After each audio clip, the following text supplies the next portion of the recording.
Firstly, Lee, Les, thanks for speaking with us at this time, a difficult time as well. Firstly, to you, Lee, why are you feeling the need to speak now while this investigation is ongoing? Well, it's a very unusual circumstance how everything's come. So sometimes you have to do unusual things in unusual circumstances.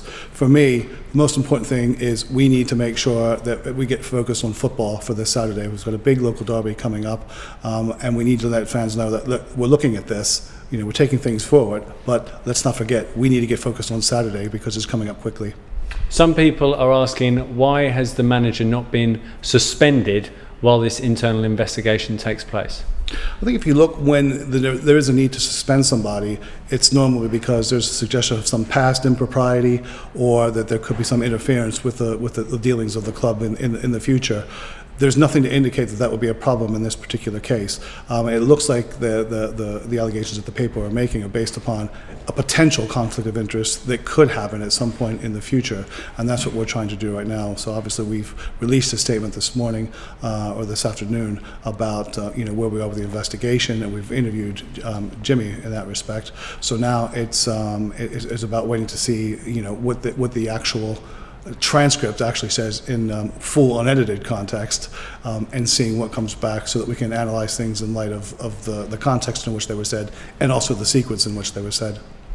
A lot of it revolves around Jimmy's involvement in transfers, potential involvement. What is his involvement in player transfers, Les?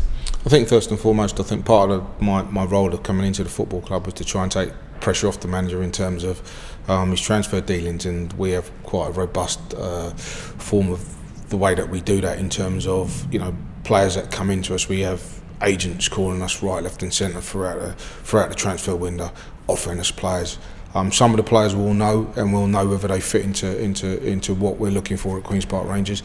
Others we won't know, so we do a stringent look on Y-Scout, and then we go from there. If we do like what we see on Y-Scout, then we get reports on the players. We actually go and watch the players, and Jimmy just falls into the bracket of sometimes mentioning a player that an agent might come to him with and saying, look, have a look at this player. Then we have a process of myself, the scouts, and Jimmy will look at the player and look at the attributes and see whether they're going to be of benefit to Queen's Park Rangers. If we do like what we see, then we go ahead with the deal and I contact the agent, and I do all the workings with the agent. Then I pass that on to Ruben, the CFO, and Lee, and everybody has a look at the way we've structured the contract to make sure it's right for Queen's Park Rangers. Jimmy just never gets involved in that part of it. It's just the part in saying, well, yeah, this player's been mentioned to us, or we've seen this player, and he gets involved in having a look and seeing whether he would integrate into the team and the system that we want to play. So Jimmy isn't the sole decision maker when it comes to player transfers? No, that is a joint process with myself, the scouts, and Jimmy. Okay, and this ongoing investigation, Lee, perhaps how long is a piece of string, but how long do you expect the investigation to take? I don't really. I'm at the mercy of the newspaper now. We really need to see what the exact context was and how things took place, and so we will be waiting to read that. The only thing I would say, just on top of Les, how things were done in the past at the club, neither he nor I have any control over. But I can say now, from when since I've come in, it's being done the right way now, where you've got scouts, director of football, and a manager all independently looking at players to making sure, that ticks all the boxes we need. You'll be happy to know that from a qualitative standpoint on players, I have absolutely nothing to do with it. We rely on experts to do that. All we do, Ruben and I, is run our rule over the finances of the situation and the deal about where we're going. So in that sense, there are checks, there are balances, there are robust procedures, which is what we said last night, to make sure that the club is very, very careful about what we bring in.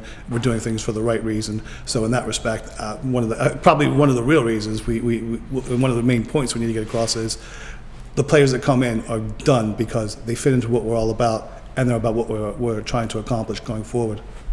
And just finally, Les, a big game on Saturday against Fulham at Craven Cottage. What's your message for the supporters? I mean, it's about football for us. We want to put this behind us as quickly as we possibly can, and we want the supporters to get behind the team. I know things haven't gone as according to plan as the way we want it to go, but this is a big game. This is a big derby, and we know we're always well supported through it, and that's what the players need. The players respond from the supporters getting behind them, and I'm sure they'll turn out in their droves at Fulham to get behind the players, and hopefully we can get the result that we want and start our climb back up the table.